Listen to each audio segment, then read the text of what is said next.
Hi hello வணக்கம் and welcome to this is movies review Tamil.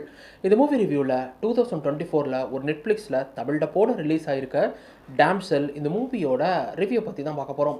So இந்த படத்தோட one line story என்னென்னு கேட்டிங்கன்னா, இது வந்து ஒரு பீரியட் படம் 1700களில் நடக்கிற மாதிரி காட்டுறாங்க. அந்த டைமில் பார்த்தீங்கன்னா நம்ம படத்தோட ஹீரோயினான மில்லி பார்பி ஒரு சிற்றரசோட இளவரசியாக இருக்காங்க. அவங்க நாட்டில் குளிர்காலம் ஆரம்பிக்கிறனால கொஞ்சம் பஞ்சம் வர மாதிரி இருக்குது. அந்த டைமில் பேரரசுலேருந்து ஒரு அழைப்பு வருது, உங்களோட பொண்ணை எனக்கு கல்யாணம் பண்ணி கொடுத்துட்டா உங்களுக்கு வந்து நிறைய தங்கம் தரேன், அதை வச்சு நீங்கள் நாட்டு மக்களை காப்பாற்றலாம்னு சொல்லிட்டு ஸோ தன்னோட நாட்டு மக்களை காப்பாற்றணும்னு சொல்லிட்டு மில்லி பார்பியும் பார்த்தீங்கன்னா அந்த பேரரசோட இளவரசனை கல்யாணம் பண்ணிக்கிறதுக்காக போகிறாங்க. அங்கே போயிட்டு அவங்களோட திருமணம் கோலாகலமாக நடந்து முடியும் போது அந்த இடத்துல பார்த்தீங்கன்னா ஒரு சடங்கு மாதிரி வைக்கிறாங்க. பழங்காலத்தில் ஒரு டிராகன் இருந்ததாகவும் அந்த டிராகனை நம்ம முன்னோர்கள் எதிர்த்து பாடுபட்டனால அதுக்கு ஒரு பலி சடங்கு மாதிரி வைக்கிறோம்னு சொல்லிட்டு மில்லி பார்பியோட ரத்தத்தை கிழிச்சு அந்த ஒரு காயின் மாதிரி சுண்டி அந்த பாதாளத்துக்குள்ளே போட வைக்கிறாங்க. ஸோ அவ்வளோதானே, சடங்கு முடிஞ்சிருச்சு, வீட்டுக்கு போகலாம் வாங்கன்னு சொல்லி போகும்போது இளவரசன் நான் உன்னை தூக்கிட்டு போகிறேன்னு சொல்லிட்டு தூக்கிட்டு போய் அலேக்கா பார்த்தீங்கன்னா அந்த பள்ளத்துக்குள்ளே டிராகனுக்கு இறையா போட.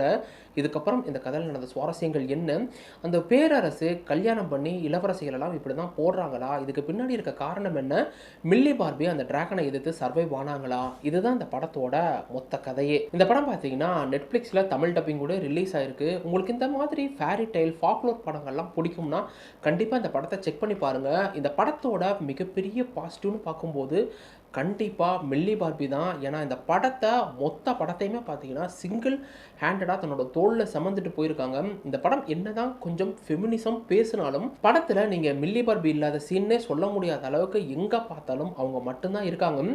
படம் இந்த மாதிரி கதைக்களங்களை நீங்கள் முன்னாடியே கேள்விப்பட்டிருக்கலாம். ஒரு டிராகன் இருக்கும், அதை ஒரு இளவரசனோ ஒரு ராஜாவோ எதிர்த்து போராடி ஹீரோயினை காப்பாற்றுற மாதிரி இது வரைக்கும் ஏகப்பட்ட கதைகள் சொல்லியிருந்தாலும் இந்த கதைக்களம் பார்க்கும்போது கொஞ்சம் புதுசாக தான் இருந்துச்சு. படம் பார்த்தீங்கன்னா கிட்டத்தட்ட 1.25 மணி நேரம் தான், ரொம்பவே ஷார்ட்டான ஃபிலிம். ஆனால் ஸ்க்ரீன் பிளேயை பொறுத்த வரைக்கும் எங்கேயுமே போர் அடிக்கல. மில்லி பார்பி அந்த குகைக்குள்ளே விழுந்ததுக்கு அப்புறம் இதுக்கு முன்னாடியே ஏகப்பட்ட பெண்கள் அந்த மாதிரி போட்டிருப்பாங்க. அந்த மாதிரி போடும்போது அந்த டிராகன்ட்ட இருந்து அவங்க எப்படி தப்பிச்சாங்க, அங்கே அவங்களுக்கு டிராகன்னால என்னென்ன மாதிரியான பிரச்சனைகள் வந்துச்சு, அதில் பார்த்தீங்கன்னா சில விஷயங்களை கண்டுபிடிச்சி அவங்க முன்னேறி வர மாதிரிலாம் சீன்ஸ் இருந்தாலும் அதெல்லாம் பார்த்தீங்கன்னா எங்கேயுமே போர் அடிக்கலை. இதை தவிர பார்த்தீங்கன்னா படம் நெட்ஃப்ளிக்ஸ் தயாரிச்சிருந்தாலும் இவங்க பார்த்தீங்கன்னா கோ ப்ரொடியூசராக இருந்திருக்காங்க. பணத்தை அள்ளி கொட்டியிருப்பாங்கன்னு நினைக்கிறேன். சிஜிஐயாக இருக்கட்டும், விஎஃப்எக்ஸாக இருக்கட்டும், சினிமோட்டோகிராஃபியாக இருக்கட்டும், சவுண்ட் டிசைனிங்னு சொல்லிட்டு எந்த இடத்துலையுமே நீங்கள் சின்னதாக ஒரு குறை கூட சொல்ல மாட்டீங்க. லிட்ரலி பார்த்தீங்கன்னா டெக்னிக்கல் டீமை பொறுத்த வரைக்கும் அவ்வளோ டாப் நாச்சாகவே பண்ணியிருந்தாங்க. எனக்கு இந்த படத்தில் கொஞ்சம் செட் ஆகாத விஷயம் என்னென்னா, இந்த படம் பார்த்தீங்கன்னா நிறையவே ஃபெமினிசத்தை பேசுது.